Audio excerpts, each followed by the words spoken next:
And Jack Graham was a big help. He would come over to the store, and as people came in the store, he would introduce them to us. And one day a lady came in, a well-known lady in the community at that time. She was kind of be critical, I guess you might say, of her, but very nice lady. And she looked around the shelves and she'd pick something up and she'd say, you should, and she'd say, well,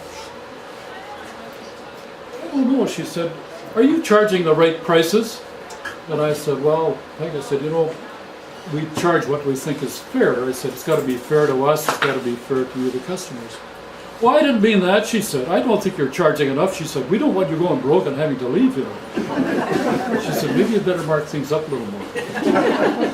So that was the kind of people we had.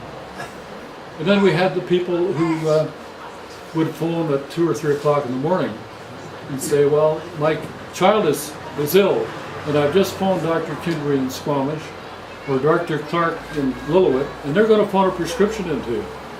And then we'll come over and pick it up.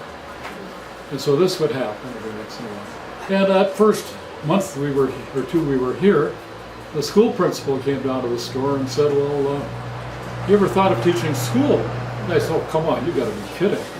He said, no, he said, I'm serious. He said, we've just had this new addition put on the school, and that allows us to have another half teacher. So in other words, I said, you want me to be a half-assed teacher? And he said, well, no, he said, seriously, he said, you could be. He said, the amount of business you're going to do here in the next couple of years, he said, it won't keep your kids fed. He said, you'll get a half teacher salary. I'll put all your classes in the morning, and then you can come down here and you can open your store. He said, people are so happy to have a drugstore here, they'll be quite pleased to be there just in the afternoon. So that's what we did. And 2 years of that.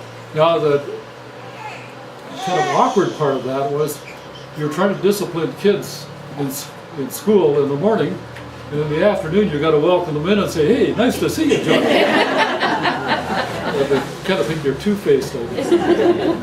But those are the things we ran into. And I guess a little bit about pharmacy in those early days.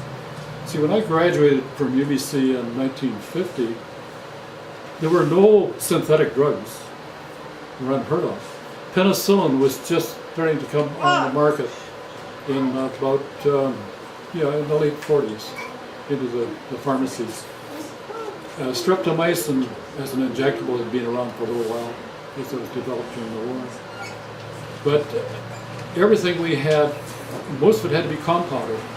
And I just talked to Michael Henry just a few minutes ago out here, and he was saying that he'd just come back from Europe and been to Heidelberg and been to the pharmacy museum there. And I said, yes, Pat and I had the good fortune to be there several years ago when our youngest daughter was living over there.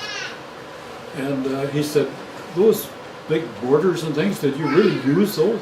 I said, well, of course we did, because I used a mortar and pestle umpteen times a day when I was doing my actual pharmacy work in Vancouver, where it was straight dispensaries, because you ground your vegetable drugs and your mineral drugs in that pestle, and or mortar, I should say, and stirred it and ground it with the pestle.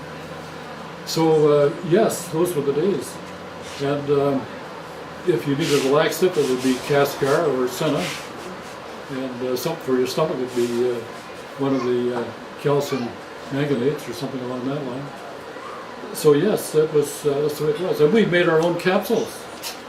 We used to buy the gelatin shell in different sizes, and depending on the amount of dosage had to be there. And so we had to have a proper balance where you could measure right down to a single grain. And yes, we practiced pharmacy in those days. Nowadays, they take it off the shelf. Well, tablets. Nowadays, it's all Tylenol. In those days, it was all ASA. And these were put out by Frost, which was one of the Canadian manufacturers, and eventually tied in with Merck Frost. So those were the times. And we had a it was great because we were part of the community.